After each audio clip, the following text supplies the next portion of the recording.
You know what? We'll just go ahead and get started. I know we typically wait like 2 or 3 minutes after, but we'll just make it happen. Hey, everybody. Welcome to Treasury Tuesday. I know we've been out for, I think, 2 weeks now. We had permissionless, and then I was out on vacation. So, actually, I think we had it. I think I just didn't run it for 1 week. But welcome back, everybody, or welcome me back. Um, really, we have a good amount to talk about today. And, hopefully we can actually, have some real traction with deploying our assets coming up here. But we'll go ahead and start, as always, with recent news and events, and then we'll kind of get into the open floor, and then we'll kind of get into the meat of it, which is the initiative collaboration discussion section. So, as always, feel free to stop me if you have any input or anything you want to hit on. But just, I guess we'll start at the very top. M stable proposal that did pass, and so we are now going to be deploying some of our stables there, which is $500,000. And so that'll either happen on June 8th, which is our next multi-sig day, or before that. So depending on if our multi-sig signers have some capacity, we might be able to move on that sooner, but should be able to kind of deploy those assets, which is very exciting. The next thing that we will be doing, or I guess an update, is on the LP withdrawal. So we took out our ETH, which I think everybody was aware of previously, and we've now successfully taken out almost all of our USDC, well, actually all of our USDC, as well as most of our DAI. Um, so more assets to deploy there, and we can kind of get into that a little bit more. But the reason for the delay was the Imagine team, one of our keepers, was really having kind of a life moment where there was so much stablecoin ARB opportunities because of the UST debacle that we kind of kept it in there to kind of support what they were doing. So that delayed it, but now we've officially withdrawn that, so we should be able to deploy that. The next update is on Tokamak reactor win. Deet, you want to take over this? Yeah. So, um, as announced, we were awarded the fifth slot for the tokamak reactor after Luna was unable to fulfill their duties. They're actually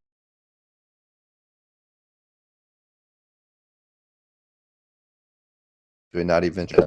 What we're looking at here is the reactor has a lot of really interesting ways it works, but pretty much it as a like single liquidity staking that will be put into their reactor system, and it will multiply the amount of liquidity available through a combination of their token as well as ETH and stablecoin assets that they pair with Tok as well.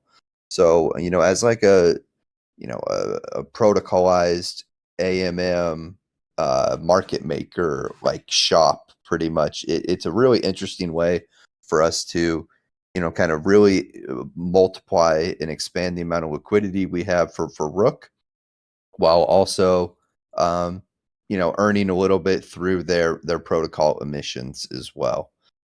So some things that are being discussed with the Toke team, and then as well as internally, will be, and then obviously this will most likely need to be going through governance as well. But we'll be talking about first, the way that the reactor works is that as assets are deposited, they are incentivized by using Toke to vote.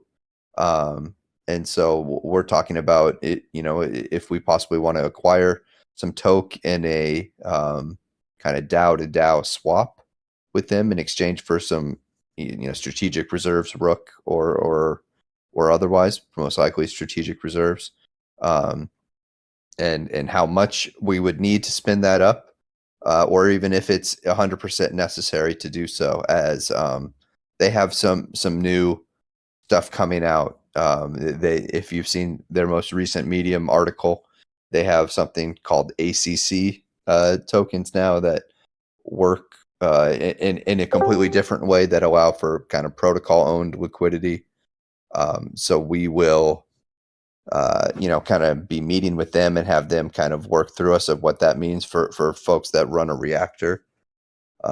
So that's kind of one side of, like, how much Toke do we need to incentivize it, or if that's something we need to acquire.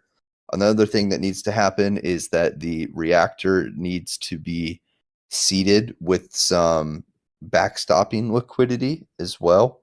And so, the backstop liquidity is something that we'll have to decide how much we want to contribute to that, and that'll also be a working discussion with the tokamak team as well. And then the last thing that we want to look into is how much we want to stake. If we want to look into, say, staking any of our treasury or strategic reserves assets into the reactor.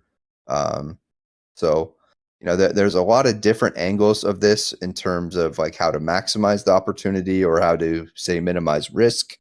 And so I'm doing research into that strategy. I made a recent call for some community folks to help me join on this project. And that'll be moving forward as soon as I hear back from the tokamak team about when they want to meet. And so I'll be inviting those folks to that meeting as well. But outside of that, it seems like a really, really positive opportunity for us, both as a protocol and for the Rook token asset.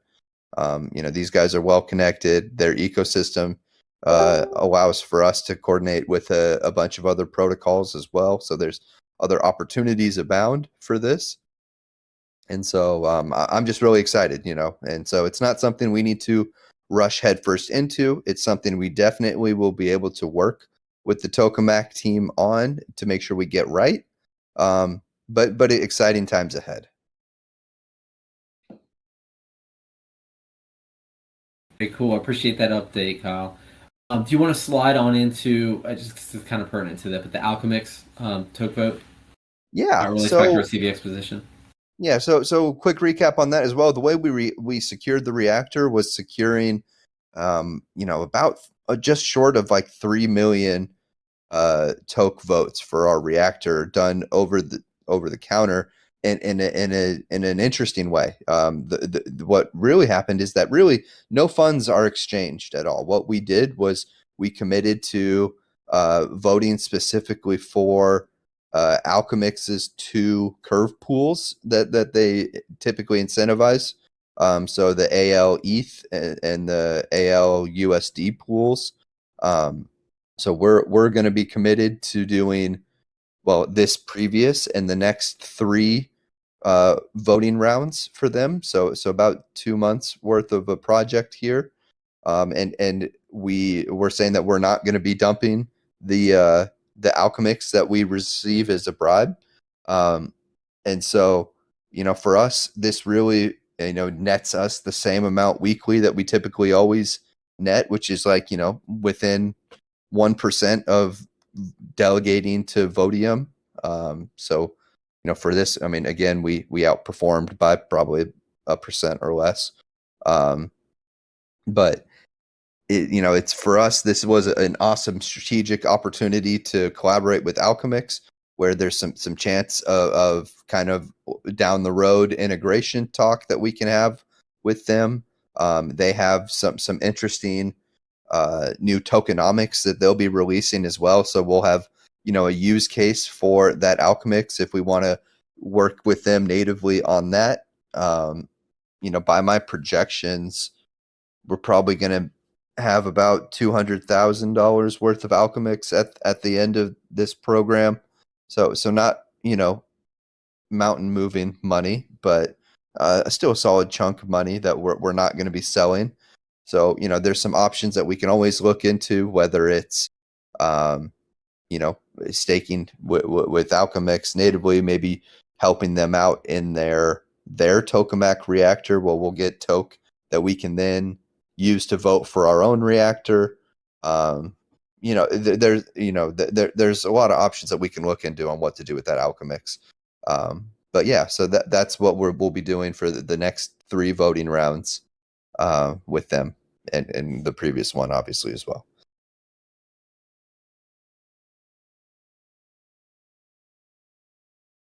Very cool. Appreciate it, sir. And I guess this we can kind of use this as a call to action. If you're interested in just the toke ecosystem in general or this kind of initiative, please raise your hand. We'd love to have more people involved on this and trying to understand all the different levers that we can pull. So definitely show your passion if you're interested. But otherwise, I will go ahead and move on to the next thing, which is the discretionary KIP. So, based on some feedback I got today from Hazard, essentially, I think the SOFONs that is, would like to limit the parameters that the discretionary KIP would allow us. So basically, as it is now, it's the greater of 5 million or 5% of the Treasury notional value every 180 days, and we're going to be basically essentially having that limit by making it over 360 days. So really kind of limiting how much we can do over a year time frame. I think this still leaves us opportunity to kind of refill those tanks if we were to kind of use it and we feel like, hey, we would like to have some more flexibility for future initiatives or opportunities that may pop up. So exciting things. It's not up to snapshot vote yet, but I think it's probably moving in that direction very soon. Jason, do you have anything else to say from a governance perspective on that? No, yeah, it does seem to be moving pretty well. We've got okay from 2 of the 5 SOFONs. We're just waiting to hear back from a couple more. So hopefully that'll be up for a snapshot soon. Perfect. Let's see. Any other recent events or news that you guys have on your minds that you'd like to kind of share here?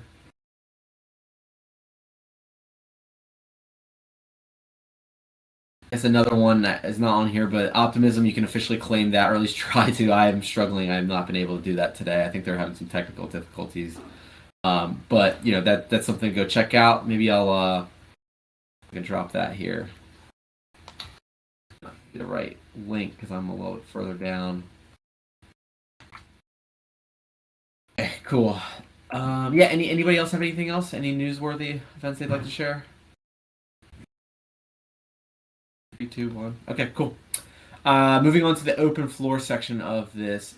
So Maple Finance staking is live, and I guess that's kind of like a news event that I could probably include up the top. But one question I had just for the general community, and I think I have my own thoughts, was we have this proposal, which I can try to drop in a second, but it doesn't really say anything about subsequent staking of our MPL tokens, and so I would like to hear what your guys' thoughts were on whether you guys felt it was necessary to go through general governance in order to stake these funds.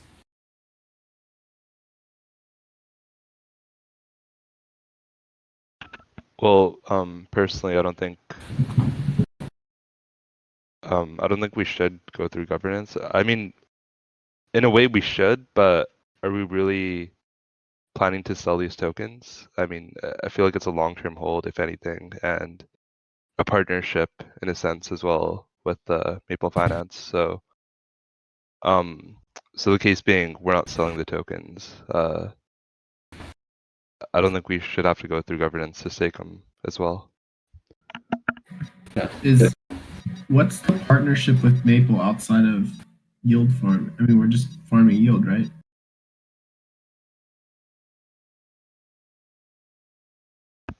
Like at some point we have to tokens. Yeah, I guess I would push back and say we probably should go through governance. Like Troy said, if we're just using this for yield farming, we kind of have to realize some of that yield. I don't.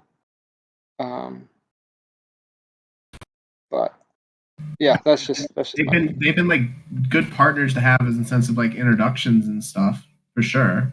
Yeah, and we're talking about like I think mid 6 figures of MPL. Right, Matt?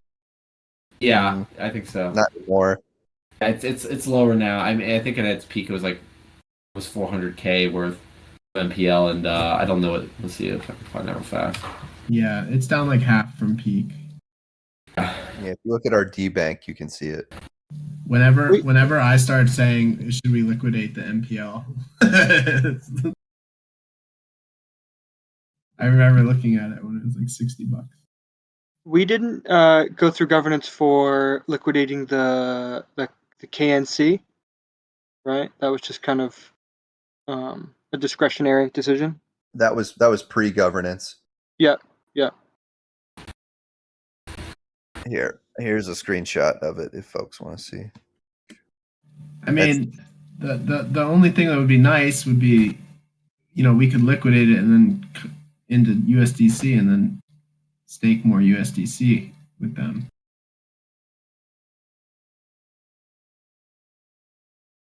Kind Run of it wish we back, did that at baby. the top.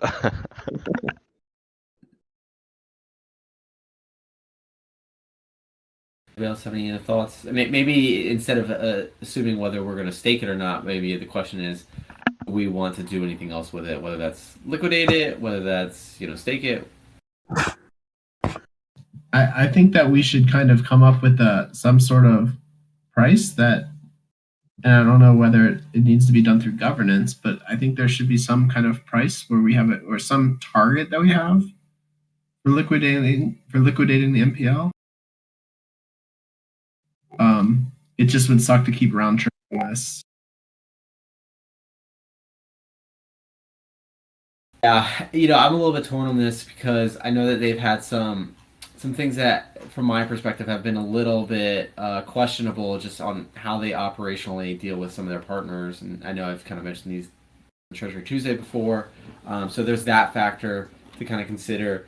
One thing to note is that a lot of their borrowers actually do better in really volatile markets because they're doing a lot of arbitrage events and a lot of other really kind of unique things. So I don't think that the underlying borrowers are any higher risk from what I understand. I think that there is always higher risk in a market like this. But I think that they are actually kind of thriving a little bit more than maybe some of the other big players in the space. So maybe there's a little bit of undervaluation there from the Maple token side of things because they are bringing a lot of institutional capital. So I could see it going either way. But I think to your point, Troy, about coming up with a kind of a price target. I think that could be something to kind of consider, and maybe something we can kind of have deeper conversations on here. But let's see. All of the yield that we're getting on our USDC is in the form of MPL here, right? No, there's USDC as well. Okay. Yeah. All right. And let's see. Let me just. I had this on the top of my head earlier and I lost it. Looks like yield on Maple staking is 6.77. So not overly high, but still, the extra yield. But we're still be making a directional bet on them as a protocol.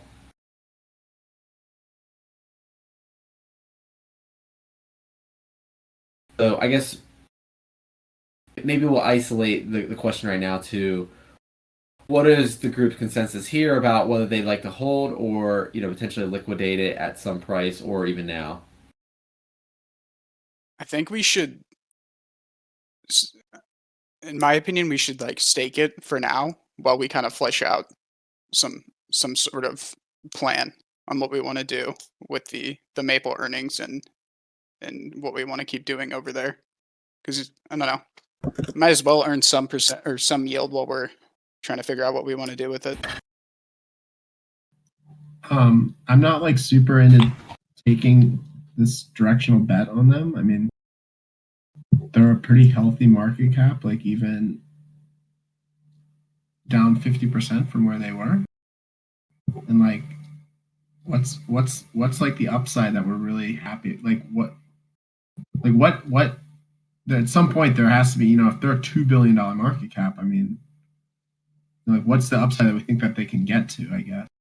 I mean, I'm saying okay, so they're a little short of 300 million FDV right now.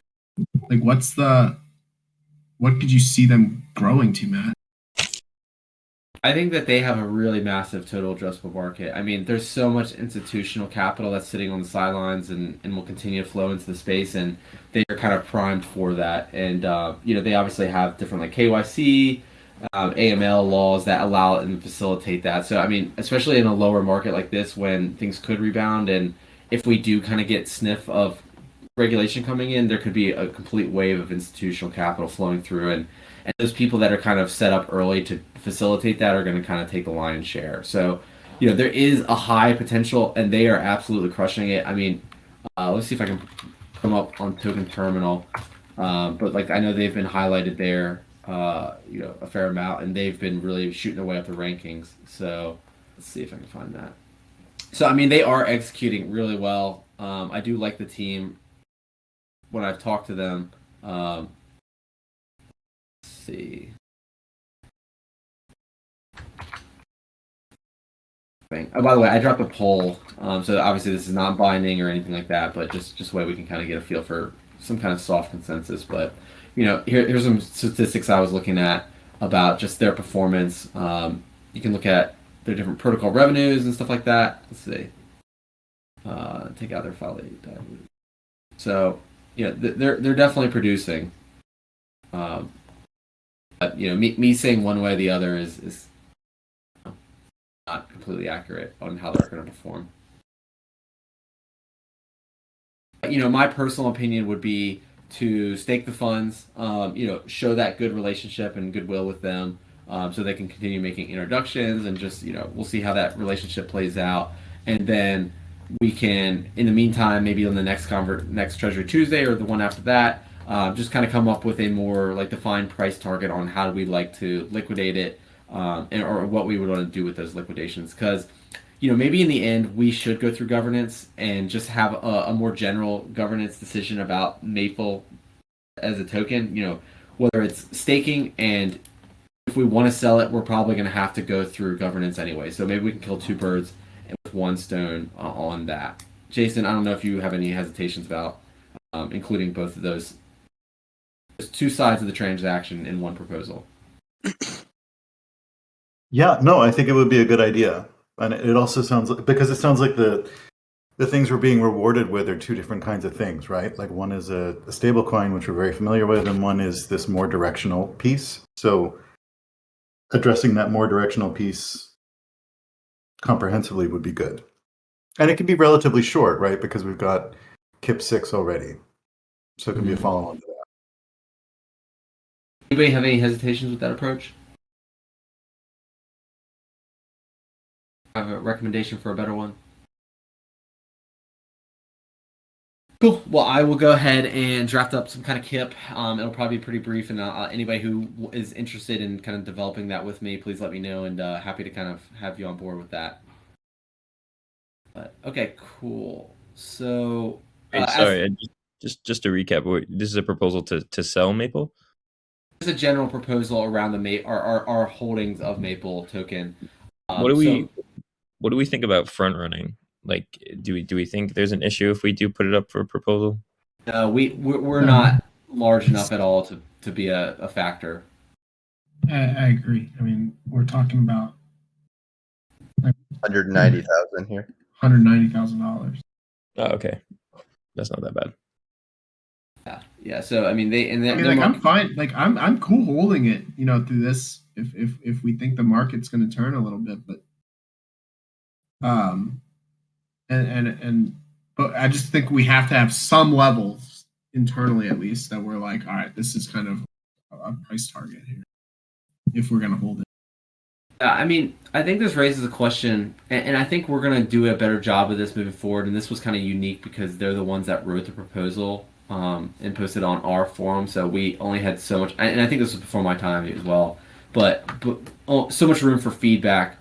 I think moving forward, we just need to be very clear about rebalancing, execution, exiting, subsequent staking, and so I think this is just going to be kind of isolated to the investments that we have, where there's not any clarity or language within those proposals, and I think that's relatively limited. But moving forward, I think we'll be pretty much covered by those requirements that we'll embed into those proposals that are going to go in the forum. But yeah, Sim, to answer your question, this is just going to be a proposal to state and give us flexibility to both stake this as well as sell this at the discretion of us as a community, the team, and any kind of researchers who are kind of more part of an official team of this. We can identify within that proposal.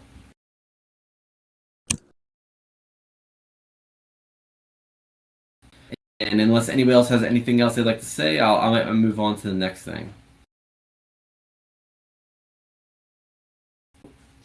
I think we're good then. So I guess, as always, if you have any Treasury or protocol dashboard requests, there is a link to Stubbs's amazing requests queue, I guess you could say. Stubbs, any other updates from your end, from a dashboard perspective, you want to relay? Or? No, I don't think there's anything too crazy. Yeah, nothing too exciting. Cool. Yeah, the only thing I could think of that could be neat would just be a comparison to other limit order protocols. I'm actually working on that right now. So yeah, My man. that is coming up soon. Awesome, thank you. Yeah. A great dashboard. Despite being sick, Stubbs is still crushing it. Okay, cool. So yeah, I think I did request this, but like a market cap was it ratio, like knowing what percentage Rook is trading below or above market cap. And you're saying what Rook is trading below what like the treasury value is, or Yeah, like a ratio. So it would be like Okay. Rook is trading at 0.8 treasury value, or like 1.2 treasury, 1.2x treasury value, 0.8x, like that. okay, yeah, I can do that. well, guys, we need more time to accumulate Rook. We don't want people knowing that ratio. Yeah, that's kind of what I want to, because like I base my decisions around that. Got it. Cool. Well, great work. I'll pay you for a private dashboard steps. That way the alpha won't get leaked. Yeah, I'll just give it some weird name that people think is a scam, and then no one will look at it except for whoever knows what it is. Oh, well, I know your guys' address, so I can monitor the flow of funds. Follow the money, right? Yeah, but you can't follow the dashboard. True. Cool. Well, great work again, Stubbs. And if anybody has anything else that they'd like to kind of see, please use that link to kind of post whatever you want. Another exciting thing that is just kind of a newer update. Starfire, you want to take this next one, the Optimism Phase 1 proposal? Yeah.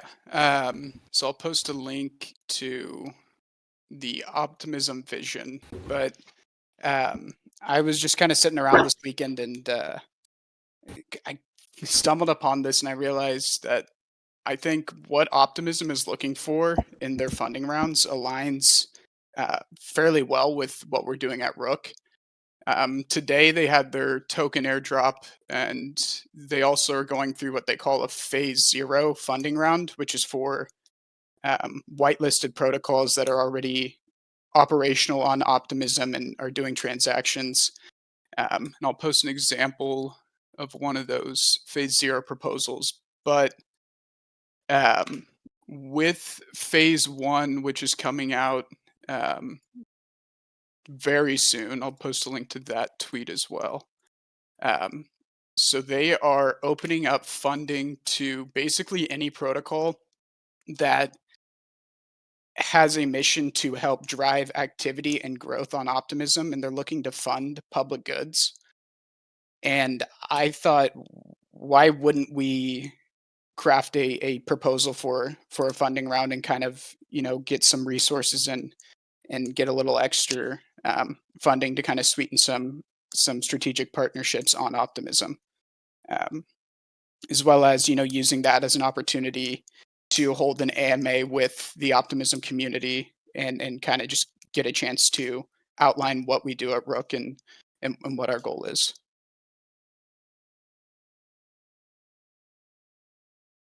Anybody have any initial thoughts on that? How would that essentially work? Like, would we, in a way, be launching on Optimism, or would we be integrated with certain protocols on Optimism? Or like, I'm kind of confused on that end. Yeah, I think we can. I mean, at the end of the day, we want to be operational on layer 2s, and our protocol right now has the capabilities to integrate with basically any application on basically any layer. So I think we can frame the proposal in a way that this is kind of our breakthrough into Optimism. And I think the value add we would be to the Optimism ecosystem is partnerships we can generate and hook in our coordination protocol into some application backends and kind of help them keep some of that value. Gotcha. Yeah, I think that's a great idea because they're just looking to get more protocols on there, and they've still got a ton of tokens to give out. Where you're like, okay, unless it was insanely expensive, and we had risks of exploits, which we shouldn't, because they've already designed it to be able to be ported to other ecosystems. Like, whatever we had to use in resources to get started there, it's fairly safe to say that we would get so much more value back in both OP tokens and just usage. Yeah. And I think something here. And go ahead, Starfire. Yeah. You're probably gonna hit on anyways. no, go ahead. I was just say something that I know you mentioned was really the marketing here, and I wanted to kind of give you the floor to kind of mention that as well. Yeah, and ultimately, if we didn't even get like the funding grant, using like this application process as an opportunity to host like an AMA with the Optimism community, and maybe we can even pull in like some of their core contributors into a Twitter space and just get like a huge audience and have an opportunity to explain what we're doing. And that selling would probably rest on Hazard's and some of the labs team's shoulders, but I don't know. Hazard can sell me just about anything, so I think that would be like a really huge opportunity to grow our community. I think it's a no-brainer to pursue. I mean, really, in the end, it's just going to come down to time and writing a proposal, and that's kind of it, right? And so there's obviously the opportunity cost with the time, but I think it's relatively limited in nature. But the upside of just gaining these Optimism tokens, potentially the marketing aspect of it, the awareness, and really, I think the biggest thing is this kind of just not forces us, because I think we were already kind of moving towards that, but just really pushes us more deliberately towards understanding our strategy towards L2s and where we want to kind of live. And so one thing I will say is I think Optimism is EVM equivalent, not compatible. So I think that if we wanted to have like our app, like our swap app or our trading app on Optimism, I don't think it's a huge lift. And I'm talking from a non-dev perspective, so I apologize because that's probably false. But because it's equivalent, I think that's not overly difficult to kind of make that pivot. So we should be able to live and operate on Optimism at some point fairly easily. So if that is a prerequisite, we should be able to kind of do that. And then outside of that, I think we've all, at least in my personal opinion, like I've always seen us in the best case scenario as becoming a public good, because MEV is extractive, right? But we need to make sure that the way that we're extracting it is used for the better of the network and for public good. And so, I've always had this idea of us doing something that's similar to Optimism, where they're using MEV that's produced on their layer to create this flywheel of funding new protocols that in turn drive further volume, and in turn, give more, funding back to, future initiatives. And so I see us being able to do something very similar, where, we're becoming a public good that's going to live within another public good that is kind of Optimism. And I think there's others in the ecosystem that would probably be able to see that as well. And so I think we would have a good shot as long as we can, eloquently state our case. So Yeah, and go ahead, Star. I was just gonna say, yeah, it just comes down to like crafting like you said, a well-written proposal and demonstrating what value we can bring to the ecosystem and how we're going to allocate the funding to pursue partnerships on Optimism. Yeah. Well, from my perspective, and somebody else come up with ideas, but I would love for the action items from this to be, I know Starfire's kind of taking the lead on trying to understand this program, or whatever you want to call it, and we'll probably get some more details. We'll probably have some conversations. I know I want to pull in Jason. Sorry, Jason. I know you have lots of proposals on your desk already, but pull in you to see how we can best suit and structure this proposal. And then, if there's anybody else, again, that's interested in this, I think this would be a really great opportunity to understand the landscape better, really contribute to something that I think is going to be great. And if you're interested, similar to like our 8th deployment, please raise your hand, and I would love to kind of pull you in so we could write this all together as a community. Anything else on that front? I'm curious, Dietz or Destroyer, do you guys have any initial thoughts on it? Because it overlaps a little bit with business development, so just curious if you guys have thoughts. For me, I think that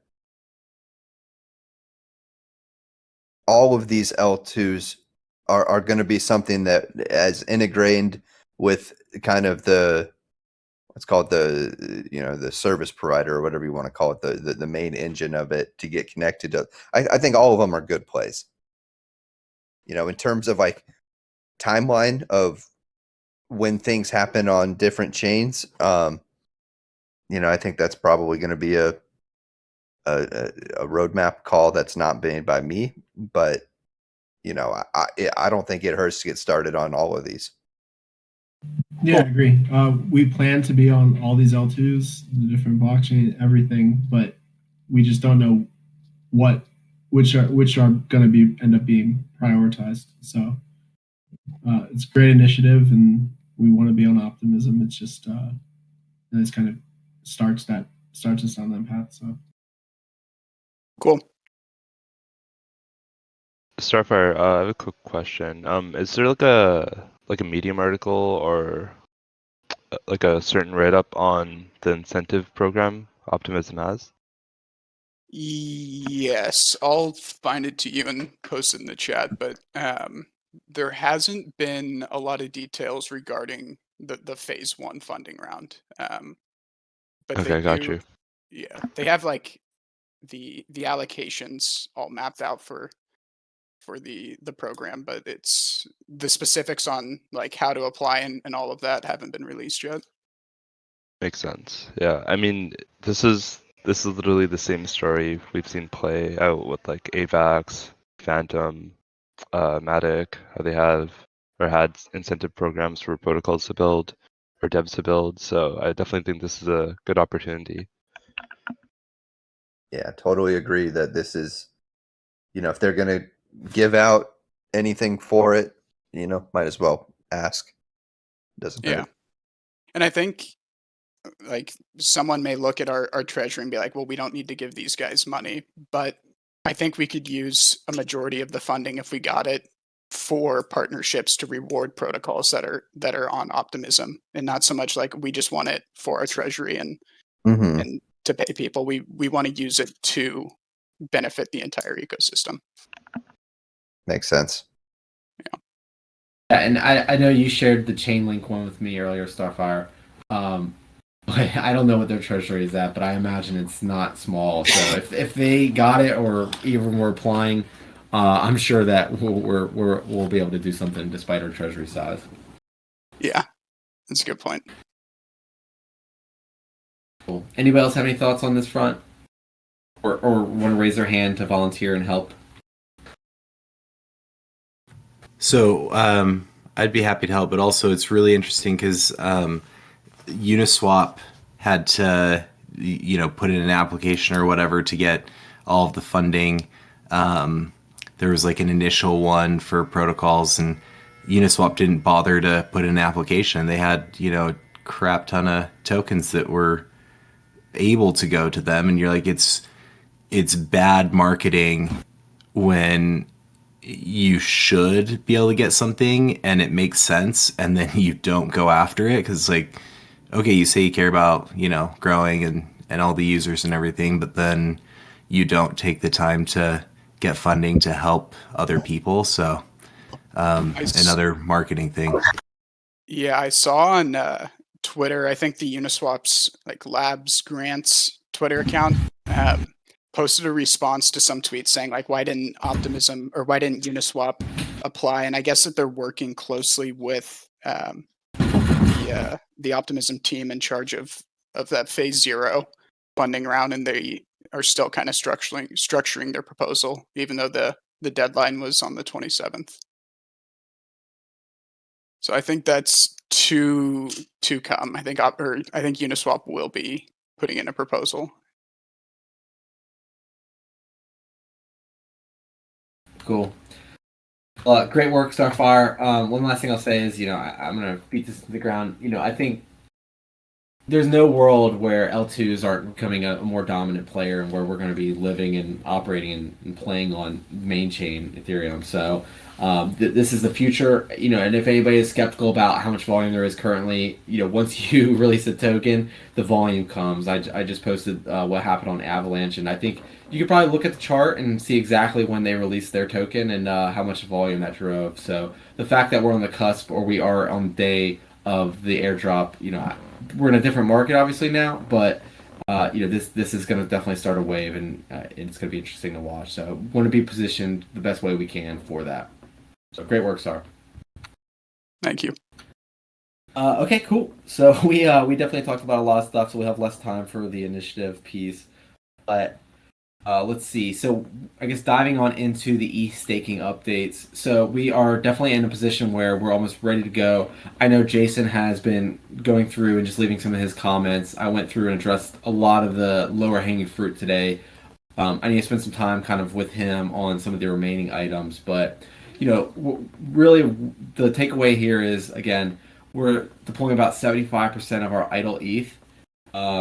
And then we're doing that amongst 3 different providers. The top allocation will go to Stakewise, the second will go to Rocket Pool, and then the last one will go to Lido. And you can see there's not one that's completely dominating the others, and so it's relatively diversified, which is what we want. I guess some highlights and some takeaways for the reason for the allocation. Stakewise, that was not initially our main allocation, but I met with the team at Permissionless, and really great guys, multiple things that we're interested in working with them on doing. So there's definitely a lot more integration potential and just kind of a deeper relationship there. But really what we did, we were able to negotiate where they were willing to give us 5% of our deposits up front in the form of their native token, which is SWIZE. So I think, assuming ETH prices at 2,000, which I don't know where the hell they are today, probably lower.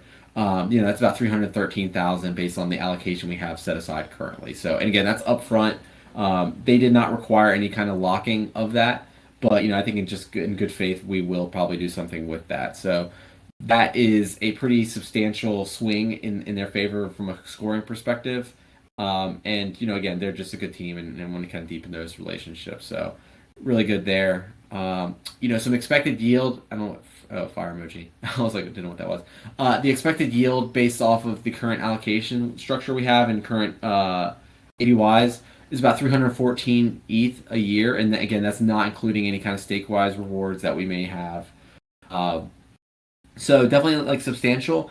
But I will note that I'm just going to assume that the merge happens this year, maybe falsely. But if it does, yields are going to be much higher, and I wouldn't be surprised if we saw that, those yields almost double, if not more than double. So I imagine 314 is kind of the lower end of that range, unless there's something that happens that I'm just not aware of, or we just stay in a period where we haven't transitioned to proof of stake. So that's kind of the more conservative end of that. So we're definitely going to be getting some nice yield, and again, all of that is denominated in ETH. Basically, or a derivative of that, which is equivalent. So, this is definitely a nice option that we can kind of have to kind of pivot in and out as we see fit. And then let's see, anything else? Oh yeah, Lido. Reason, I think that it's hard to argue that they're not one of the better products from just a true attribute assessment standpoint. But I think I mentioned this last week. We definitely, as a DAO and a community, want to be thought leaders. We want to be people who are kind of looking ahead and really making sure that we have the health of the network in mind. And so we don't want to be contributing to their current pretty large allocation or hold on the liquid staking market, which they have about 90% last time I looked. So I know that ETH researchers did not want to contribute to that. So that was a big reason why we see that as kind of the last allocation. But because they are such a great product, that we do have some meaningful allocation towards them. I will say, from my perspective, and this is opinion based only, that if we needed to deploy ETH for whatever reason and we wanted to kind of dip our toes into these investments, I think Lido is going to be the first one that's going to go from my perspective. But obviously that's something we can determine as a community. Let's see. Anything else that you guys had questions on or researchers that you want to hit on from the ETH deployment staking perspective? Hey, this is Danil from Rocket Bowl community. I've been on a couple of these calls. I've been listening in, and I was wondering if I can make a last pitch. I think the allocation is actually pretty great, but I don't know if this is the time or place. Welcome back. Yeah, feel free to, we're fully transparent here. So yeah, whatever you have to say, go for it. Yeah, so I've been listening for the last 45 minutes, and I'm hearing great stuff about public goods, and really I'm not hearing groupthink on the Maple finance thing. It's agreeable disagreement. So I really appreciate it, and actually, from a personal perspective, I must have done a trade on Metric or something, but I looked through my wallet and I actually have been holding Rook for over a year. Small amount, but I was Sorry. that's no, it's all right. I got it for free for trading or something. At least I think I did. But yeah, I am a community member of the Rocket Pool community, and I'm happy with the Treasury allocation. I believe it could be better, and I have two quick pitches. One is a little bit out of the box, and one is a little bit more probably where you believe I would be at. But it's nothing against the competitors. It's more of elevating. Actually, my non-traditional pitch is give Stakewise 50%, and give Rocket Pool 40%, and give Lido 10%. Because they do need to grow, and a larger, let's put it this way, another 10% would be, I think, about, looking at your allocation here, maybe another 500 ETH, and they have 61,000 of their ETH staked. So 500 on 61 is more than taking 500 from Lido, which they're at, I think $4 billion, or whatever that is, divided by 2,000. And just looking at, again, at how you can help decentralization, making the proof of stake system a public good in itself, a non-centralized public good. We at Rocket Pool just have more node operators. We have more client diversity. We are way below, I think, 30% of Prism, where other competitors are at 30 and 50%. I'm happy to see that Stakewise has grown. They just posted a bug bounty today, which I think is a great move by them. That's kind of checking another box on that Ethereum.org report card. But what I don't know if, and this isn't questioning anybody's on this team's analysis, but I don't know if when you reviewed the liquidity, did you review the liquidity of the SETH2 token and the RETH2 token, which is because I think Stakewise keeps rewards separate from deposits, and how that would impact liquidity. Because when I'm looking that we rank lower in liquidity and composability on your document, it makes me scratch my head. We have 50% more Rocket Pool staked ETH, like a liquid ETH derivative, than Stakewise, and we believe they should grow. Not we, sorry, I can't speak for the core team, but we have a simpler token where rewards and deposits are in the same place. So I don't know if that liquidity research was also done on both of their tokens. And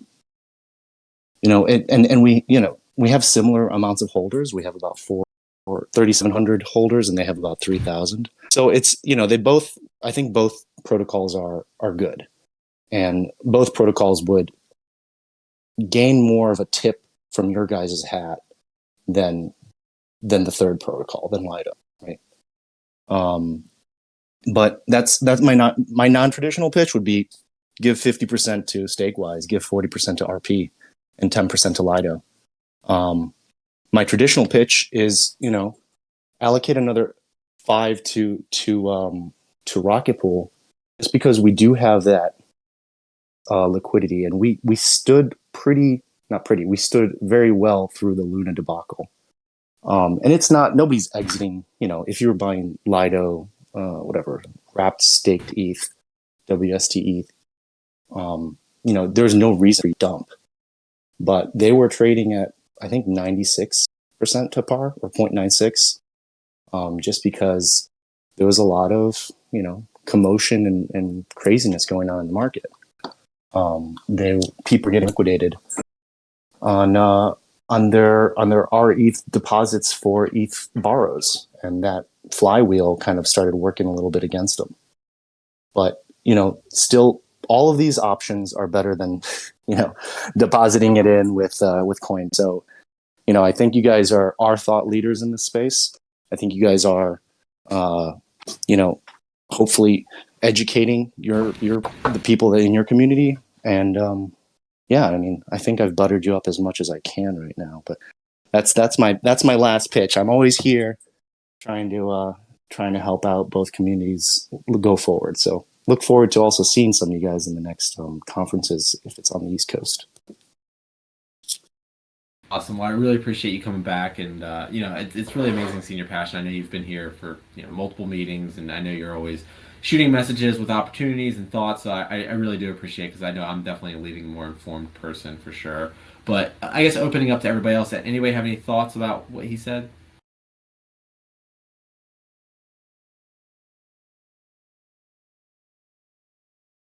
I can touch on. Oh, go ahead.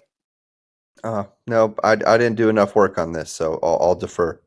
I was just going to touch on the liquidity. That's definitely something we looked at and criticized pretty in depth. I think for Stakewise, which I didn't do the initial research on, but I'm looking at their Uniswap pool, and they've got 15 million TVL just on the SETH or their rewards to their ETH staking derivative, which like the flow of the rewards that you'll be accruing, I don't think will ever outpace. I think that's a healthy amount of liquidity for swapping rewards back into their SETH2. And I think that their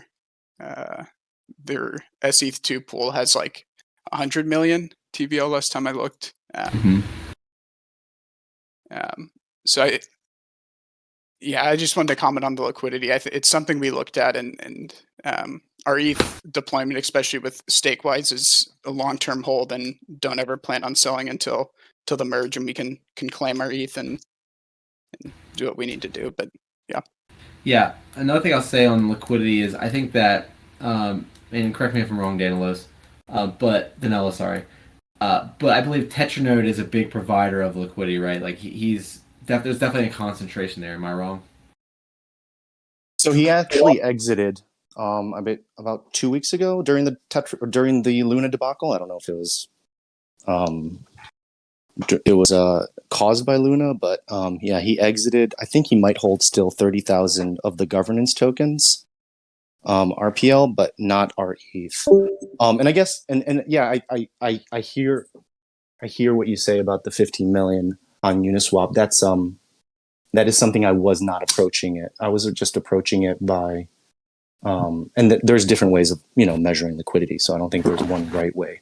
I was just approaching the circulating supply of our ETH2, the rewards part, which there's only 2,200 out there as per CoinGecko. Maybe that's wrong. And the SETH2, Stakewise's Ether deposit token, that's where you get the 61,000 number. So I'm unaware, and I don't mean to speak other protocols that I haven't done the full research. I was just going on CoinGecko. So if there's $15 million worth of depth on the rewards token, that's great. And maybe they're doing, I don't know what they're doing, but that is different than what I'm than what I just did my quick CoinGecko look. That's all.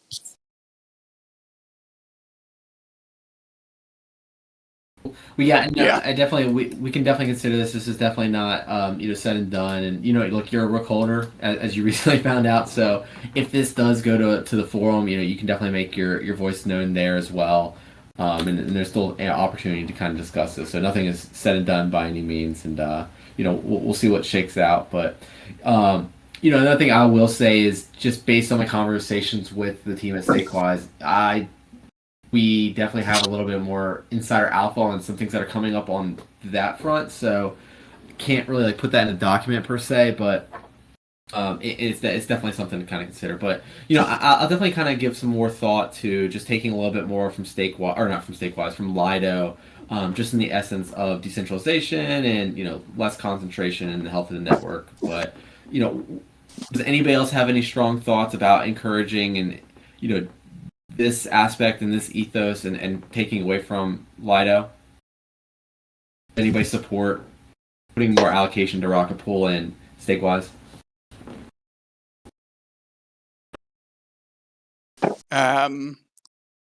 My thought is I like having a decent chunk of our ETH with Lido because it gives us that large liquidity pool to zap out if we need to do something with the ETH. I think it's good to have it as like a fail safe.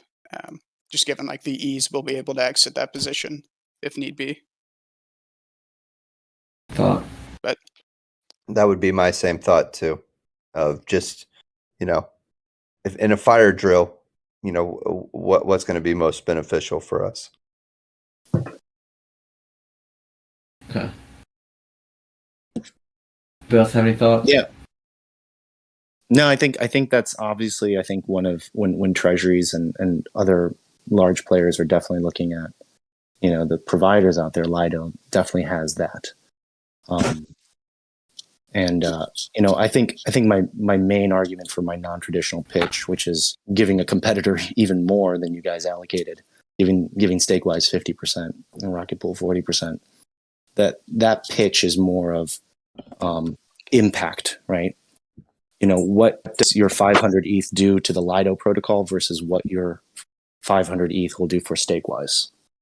And also a little bit of the flywheel. Liquidity, begets liquidity. So, by bringing some, you may well make your, if need be, exit easier. And if there is more small people bringing more sums to, smaller protocols, then it's not dependent on one guy leaving. But those are my last pitches, guys. And I'm still following the project. I'm happy always to talk to you guys on Discord or here, and you guys are you're bringing good stuff. This is I've participated in a couple protocol governance calls, and they're all a little bit different, but generally I've noticed that everybody is quite agreeable to disagree with, and not much groupthink, and that's exactly what I'm seeing here. Elevating public goods. It's just I hear all good stuff, so I wish you guys well, and I hope you guys lean a little bit stronger our way. Great. Well, I appreciate it again, and I really appreciate the passion and energy, and we'll definitely stay in touch, and we'll keep you posted. Well, I think we have 1 minute left. I'm not going to be like Dietz and give you some extra time back, but does anybody else have anything that they want to get out there or relay? I guess maybe one last thing. So, obviously, we talked about the L2 strategy and our approach to optimism. I guess the next things on the future initiatives are just deploying our stables. So if you're interested in helping out on that initiative similar to the ETH deployment, please raise your hand and let me know. But yeah, I guess open floor. Anybody else have any last second thoughts?